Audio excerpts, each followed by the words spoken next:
ముందుగా నేను మకర రాశి వారికి చెప్పదలుచుకున్నది ఏంటంటే 7.5 సంవత్సరాల పాటు మీరు అనుభవించిన ఏలినాటి శని యొక్క ప్రభావం అనేది తొందరలోనే ముగిసిపోతుందండి. 2025 మార్చ్ 29వ తారీఖున శని భగవానుడు కుంభరాశి నుండి మీనరాశిలోకి వెళ్ళిపోతాడండి. ప్రస్తుతం శని భగవానుడు కుంభరాశిలో, అంటే మీ 2వ ఇంట్లో ఉన్నాడు, మీ పక్కనే ఉన్నాడు. 2వ ఇంట్లో నుండి ఎప్పుడైతే శని భగవానుడు బయటికి వెళ్ళిపోతాడో ఆ రాశి వారికి ఏలినాటి శని కాలం అనేది ముగిసిపోయినట్లు. కాబట్టి 2025 మార్చ్ మాసం తర్వాత శని భగవానుడు 3వ ఇంట్లోకి వెళ్తాడు. కాబట్టి మకర రాశి జాతకులు చిన్నవారైనా పెద్దవారైనా, స్త్రీలైనా పురుషులైనా సరే, ఎటువంటి వయస్సు వారైనా అపారమైనటువంటి విజయాన్ని పొందగలుగుతారు. ఇన్నాళ్ళు మకర రాశి వారు కొన్ని అననుకూలమైనటువంటి ఫలితాలను చూశారు. ఎంత కష్టపడినా సరే శని భగవానుడి యొక్క ప్రభావం అనేది వారి తలపైనే ఉంది. కాబట్టి జీవితంలో కొన్ని సమస్యలను ఎదుర్కొన్నారండి. అన్ని విషయాల్లో కాకపోయినా కొన్ని విషయాలలో పని మొదలు పెట్టగానే మధ్యలో ఆగిపోవటం కానీ, లేదా పూర్తిగా పూర్తవకపోవటం కానీ జరిగింది. అంటే కొన్ని విషయాలు మీకు అనుకూలించినప్పటికీ కూడా కొన్ని విషయాల్లో మీరు ఎంత మంచిగా మాట్లాడినా చెడుగా తీసుకునే సందర్భాలు అనేవి చాలానే చోటు చేసుకున్నాయి. అయితే 2025 మార్చ్ చివరి నుండి శని భగవానుడు 3వ ఇంట్లోకి వెళ్ళిన వెంటనే కెరీర్లో విజయం ప్రారంభమవుతుందండి. మీ కష్టానికి తగిన గుర్తింపు పొందుతారు అని చెప్పవచ్చు. కానీ ఫుల్గా ఫ్రీడమ్ అయితే రాలేదండి. శని భగవానుడు ఎంత ప్రభావవంతమైనటువంటి గ్రహం అయినప్పటికీ కూడా మిగిలిన 8 గ్రహాల యొక్క పొజిషన్స్ని మనం చూసుకోవాలి. 2వ ఇంట్లో రాహువు, 8వ ఇంట్లో కేతు ఉన్నారు. కాబట్టి మీ కెరీర్లో మితమైనటువంటి విజయం మాత్రమే అందుతుంది. ఎందుకంటే ఒక శని భగవానుడు వెళ్ళిపోయాడని సంతోషిస్తాం, కానీ 8వ ఇంట్లో ఉన్న కేతువు కెరీర్లో చిన్న చిన్న అడ్డంకులను ఇస్తాడండి. ఇంతకుముందంత అడ్డంకులు కాకపోయినా కేతు అననుకూలంగా ఉన్నాడు కాబట్టి ఎంతో కొంత ప్రభావం అనేది ఖచ్చితంగా ఉంటుందండి. కానీ ఇంతకు ముందు కంటే కూడా చాలా వరకు విజయాలు అనేవి మీ సొంతం అవుతాయని చెప్పవచ్చు.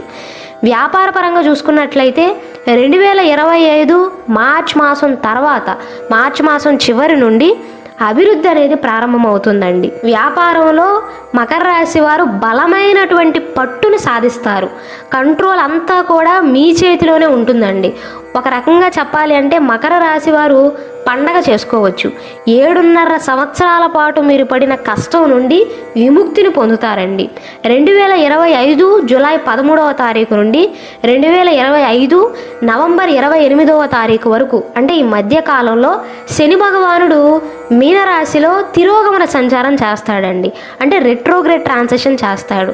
అలానే ఇంకొన్ని ముఖ్యమైన డేట్స్ ఏమంటే 2025 జూలై 13వ తారీఖు నుండి నవంబర్ 28వ తారీఖు వరకు, 2025 నవంబర్ 28వ తారీఖు వరకు శని భగవానుడు తిరోగమన సంచారం చేస్తాడండి. అంటే రెట్రోగ్రేడ్ ట్రాన్సిషన్ చేస్తాడు.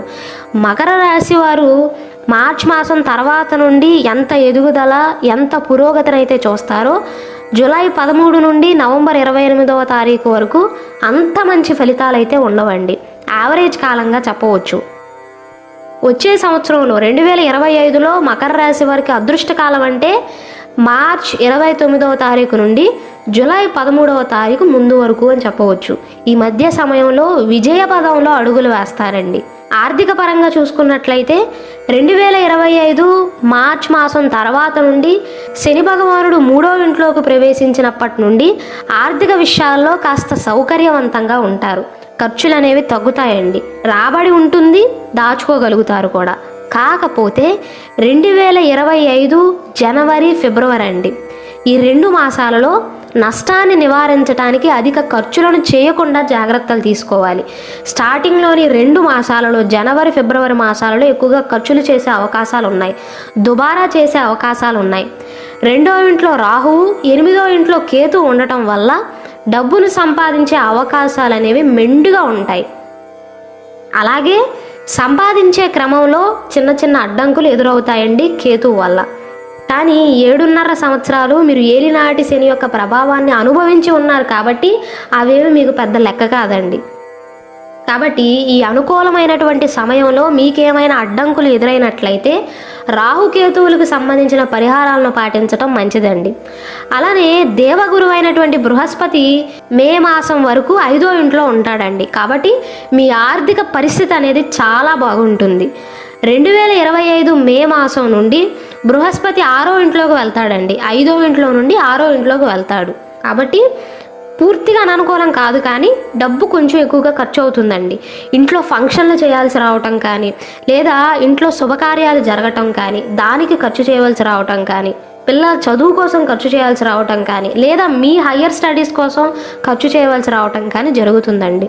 డబ్బు రాబడైతే బాగానే ఉంటుంది, ఎక్కువగా ఆదా చేయలేకపోతారు. కాబట్టి మీ చేతుల్లో కనుక ఎక్కువగా డబ్బులు ఉన్నట్లయితే, లిక్విడ్ క్యాష్ ఉన్నట్లయితే డబ్బు ఖర్చును నివారించడానికి 2025 మే మాసం వచ్చేలోపే మీ చేతిలో ఉన్న ధనాన్ని స్థిరాస్తిగా మార్చండి.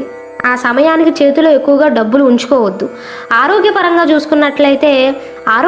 చూసుకున్నట్లయితే ప్రస్తుతం మకర రాశి వారు ఏలినాటి శని యొక్క ప్రభావం వల్ల అనుభవిస్తున్న ఆరోగ్య సమస్యలు అనేవి చాలా వరకు తగ్గుతాయండి. అదేంటండి చాలా వరకు తగ్గుతాయి అని చెప్తున్నారు, కానీ పూర్తిగా తగ్గుతాయని చెప్పట్లేదు అనుకోవచ్చు. 90% మాత్రమే తగ్గుతాయండి. మిగిలిన 10% ఎందుకంటే చిన్న చిన్న ఆరోగ్య సమస్యలు అనేవి మిగిలే ఉంటాయి. ఎందుకో కూడా చెప్తాను. శని భగవానుడు మీకు అనుకూలమైనటువంటి పొజిషన్కి మారినప్పటికీ కూడా ఛాయాగ్రహమైనటువంటి రాహువు ప్రారంభ కాలంలో 2వ ఇంట్లో సంచరిస్తాడు. కాబట్టి ఇప్పుడు తీసుకున్నంత జాగ్రత్తలు తీసుకోకపోయినా ఆరోగ్యం పట్ల కాస్త శ్రద్ధ చూపటం మంచిదండి. శని భగవానుడు కొన్ని పాత వ్యాధుల నుండి ఉపశమనాన్ని కలిగిస్తాడు. శని మీకు మంచి పొజిషన్లోకి రాబోతున్నాడు. అదే మీకు గొప్ప అదృష్టంగా చెప్పవచ్చు. ఇక శని భగవానుడి యొక్క ప్రభావం తగ్గిపోయింది అని ఆరోగ్యపరంగా అజాగ్రత్తగా మాత్రం ఉండవద్దండి. గ్రహాలు ఏ పొజిషన్లో ఉన్నా, ఎన్ని అనుకూలించినా లేక ఎన్ని ప్రతికూలించినా సరే, ఏ రోజైనా ఆరోగ్యమే మహాభాగ్యం.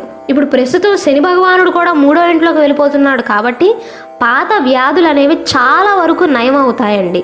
కాబట్టి మంచి ఆహారాన్ని తీసుకోండి, ఆరోగ్యంగా ఉండటానికి ప్రయత్నించండి.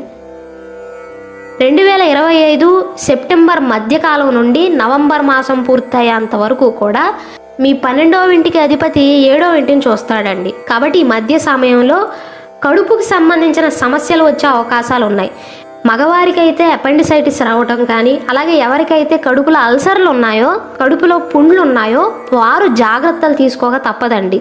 సెప్టెంబర్ నుండి నవంబర్ వరకు, సెప్టెంబర్ మధ్యకాలం నుండి నవంబర్ మాసం పూర్తయ్యేంత వరకు కూడా ఈ మధ్యకాలంలో మాత్రం చిన్న సమస్య వచ్చినా నిర్లక్ష్యం చేయకుండా వెంటనే వైద్యుడిని సంప్రదించడం మంచిది.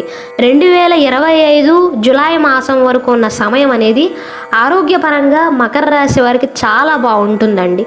ఒక రకంగా చెప్పాలి అంటే రికవరింగ్ స్టేజ్ అని చెప్పవచ్చు. గతంలో మీరు అనుభవించిన ఆరోగ్య సమస్యల నుండి ఈ సమయంలో దాదాపు ఉపశమనం పొందుతారండి. కేవలం శారీరక ఆరోగ్యం మాత్రమే కాదు, మానసిక ఆరోగ్యం కూడా బాగుంటుంది. మానసిక ఒత్తిడి అనేది తగ్గుతుందండి.